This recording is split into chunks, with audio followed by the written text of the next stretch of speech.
there's been a pretty groundbreaking moment for Labour, which, you know, if anything, is kind of somewhat a good thing. But the concept of the Greens running the country, that's when the bond market goes boom and the country implodes. Like, this is just wild. So the Green Party wins Gorton and Denton by-election, with Labour pushed into third by Reform, and it is this lady, Hannah Spencer. She beat Matt Goodwin, which I think is interesting because Matt Goodwin's obviously doing well for Reform. And Matt Goodwin got, so this is the Gorton and Denton by-election, which is in the Manchester area, so the northwest. And yeah, the Greens have won well above Labour. So they've won that.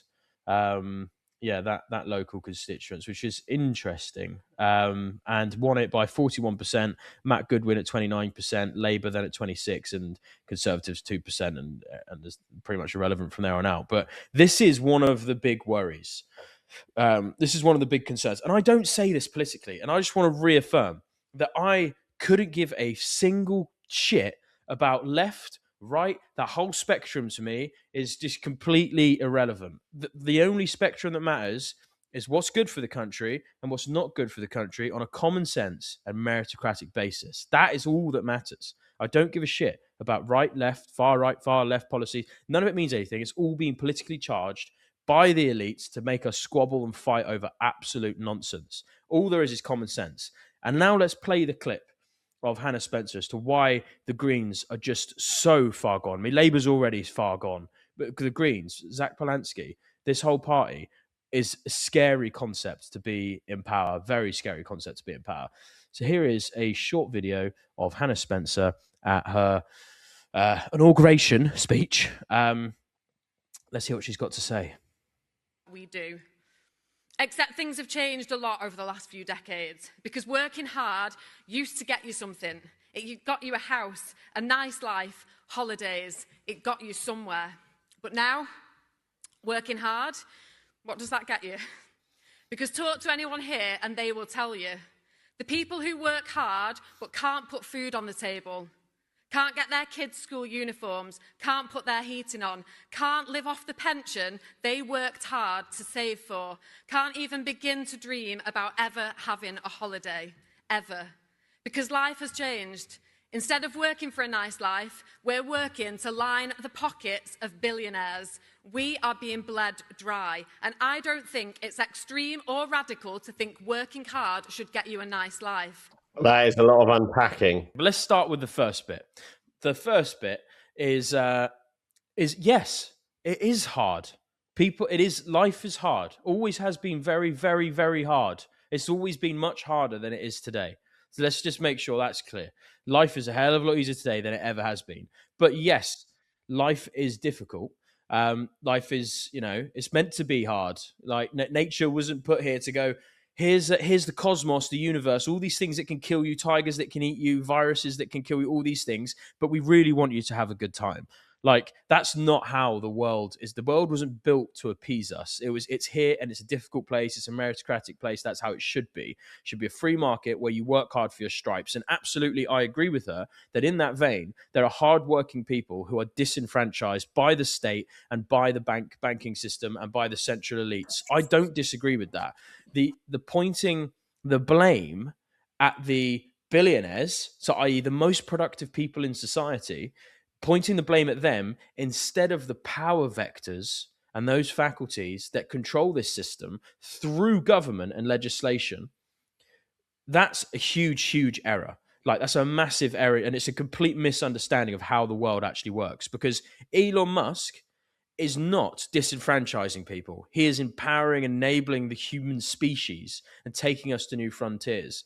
Richard Branson, you could go on and on about billionaires who've helped to level up industries, create many, many jobs at huge risk and huge sleepless nights and stress. You want to talk about working hard? Try becoming a billionaire. That's working hard. It's every hour, every minute of every day, of every second. It's all the time. It's relentless. I've got an interesting stat about that, which I think is really, really relative. So the data shows in the UK, there's only 150 billionaires, which what like a complete segue point, how this lady thinks 150 people are going to change this UK issue is beyond me. It's a bit like, imagine if you had 60 million people stood around a pull rope of like a country. Picture it as a pull rope, and Yeah. some people just are, I don't need to pull, he needs to pull, and then you get Yeah. 150 people out of 60 million on the rope pulling it. It's just, even if you could pull a millimeter or something, it's worth it. But one thing I quickly wanted to say about billionaires, this is actually the opposite way around for millionaires.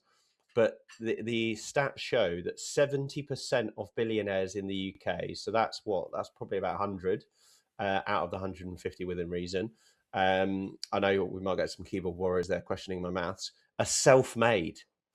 So they've had the same opportunities as everyone else in the UK, but they've grafted for it. So, and you've even talked about the like flair of value that they're giving on the way, the people they've been. James Dyson, mate.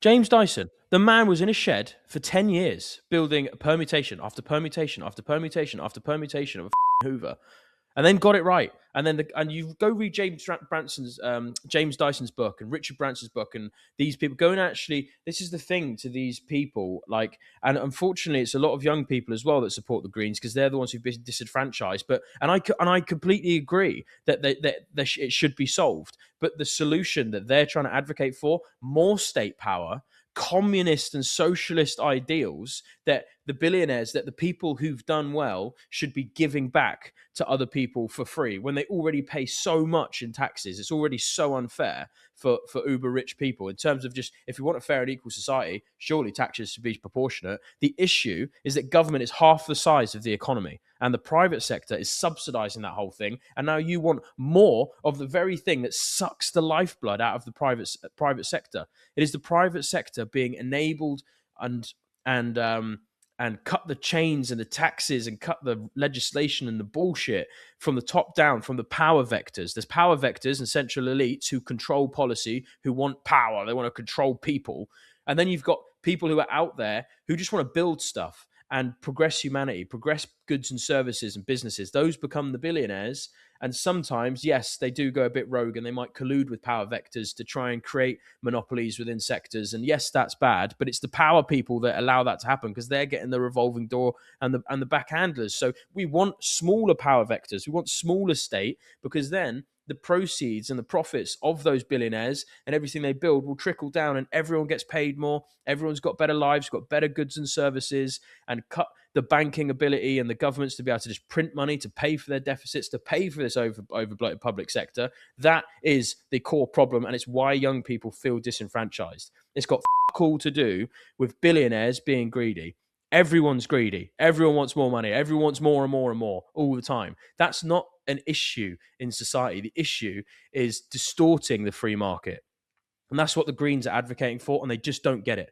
And some of them, I'm sure, really well intentioned, but they've just got zero intellectual understanding of how these big problems come to be, and just point the blame nice and easily because it feels virtuous to go, billionaires are evil, as opposed to going, actually, there's a systematic issue that needs to be solved. And the very thing you're advocating for, bigger state, more central control powers, giving free things to people, all of that costs money, and it comes from the productive people in society. So what will happen is those people get squished even more, the economy will disappear, and then the whole country implodes and there's no food on the shelves. It's fucking simple, but they don't get it. Anyway, that's my rant on it. It also annoys me that she's targeted billionaires, because I would almost argue, out of those 70% of billionaires that have been self-made, the only reason that they are self-made is because they have a passion. To be a billionaire, you've got to be so resilient and so passionate about your purpose and what you're doing. You have to become a millionaire a million times. So it's like they're not doing it to have a cushy life. They've already done that. They've already got that 99% ago. They're just fighting the fight and passionate about what they're delivering, or whether it's a product, service, people around them. Most billionaires are philanthropists. They support, they grow, they inspire. If you look at a really successful company that's got a really diverse workforce of 5,000 people, when have you ever heard someone go, I'm not sure about that, he's right wing? You don't talk about that. You talk about commercials. You talk about people leaning into their strengths. And I think I just hate the tagging of right wing, left wing. Oh, I hate it. I would just rather the UK was more commercialized and focused on commercials, because their emotion tends to favor weaker decisions. And that is the attitude of socialism. You're basically going, well, let's see how everyone feels about this. Yeah. And I actually, to come back to your point of like um the workforce and like people not having to work, I don't have an issue with the taxpayer supporting people that can't work. The problem in the UK is the phrase can't. There's people that say, oh, I can't work, and it's just their attitude. And there's people that say, I can't work because they do have a disability that enables them to not be able to work. Fine, support them. But people are taking the piss because it's easier. And when you actually look at, I saw like a side by side probably about a year ago where it shows like how hard you've got to work to seek the same benefit of claim Yeah. in the market space. And there's just some people that just go, oh, I'll just do that. It's easier.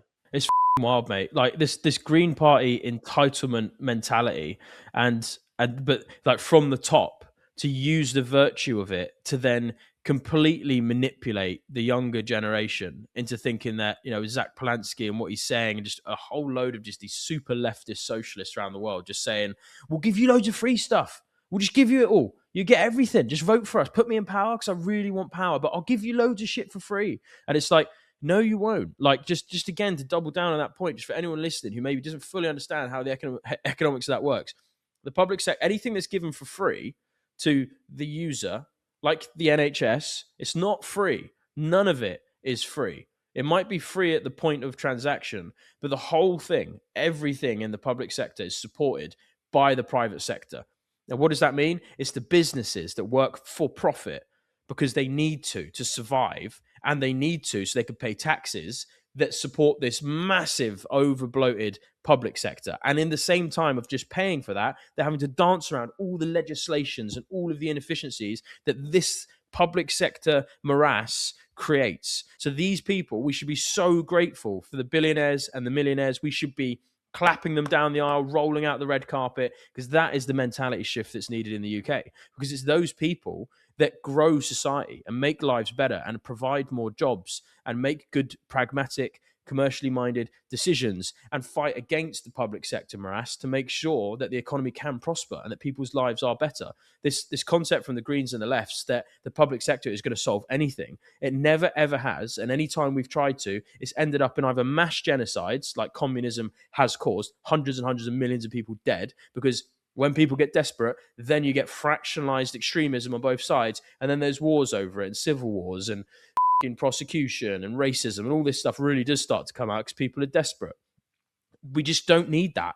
Just enable the private sector. It's so simple. If more people make money in the private sector, they can pay for more things, and all that trickles into the economy, and everyone gets richer, wealthier, and more prosperous. It's just so straightforward. But to blame the billionaires, to blame the kind of trophy assets of the private sector who inspire so many people to go and build companies and do things, of which me and Jack are two of those exact people, and Dorian and Stuart and other business owners take so many risks, the sleepless nights, the stresses, the sacrifices, not seeing your friends, not seeing your family, what you need to do to be able to be successful, especially now with how difficult it is a massive, massive undertaking. I'm not saying nurses don't work hard. I'm not saying bricklayers don't work hard, or Hannah Spencer, who claims she's now a plasterer and a tradie and things like that. Yes, they work hard, but you make a decision in life to choose whether you're going to do a commodity labor trade or whether you're going to, take a risk and do something where there is no job security. You're going to build jobs. And it fails a lot of the time, and it's very, very, very, very, very, very painful. And some people can waste most of their life trying to build stuff, and it doesn't work out. But if it does work out, then yes, you get a disproportionate upside because you've taken huge risks and you're trying to move the world forwards. If you decide that you want to be a nurse and you want a pound per hour task, it's an honourable profession. There's no taking away from that. But at the end of the day, you're not adding disproportionate value to the economy. You're serving a job and you're getting paid for that job. So you can't then go, well, the billionaires are making so much money. It's like they're different functions. That's not the way. The world doesn't work that way. It's just, and they want it to work that way. And that's socialism and communism. And it's got to be, that mentality has to be killed.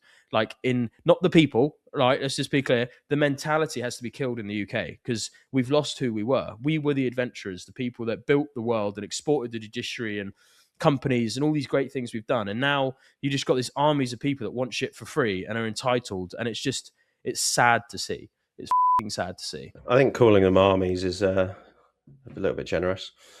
One thing I like to sometimes, because sometimes when you meet people that have contrary views, like socialists, for example, that are like, "Why doesn't everyone live the same?" And I'm like, "Why doesn't everyone work the same?" When you engage with those types that feel that there's just like almost like a free money tree that's just creating money, whereas actually there's people out there planting seeds for generations to come. I like to picture, I wonder what they'd do if they won 5 million in the lottery.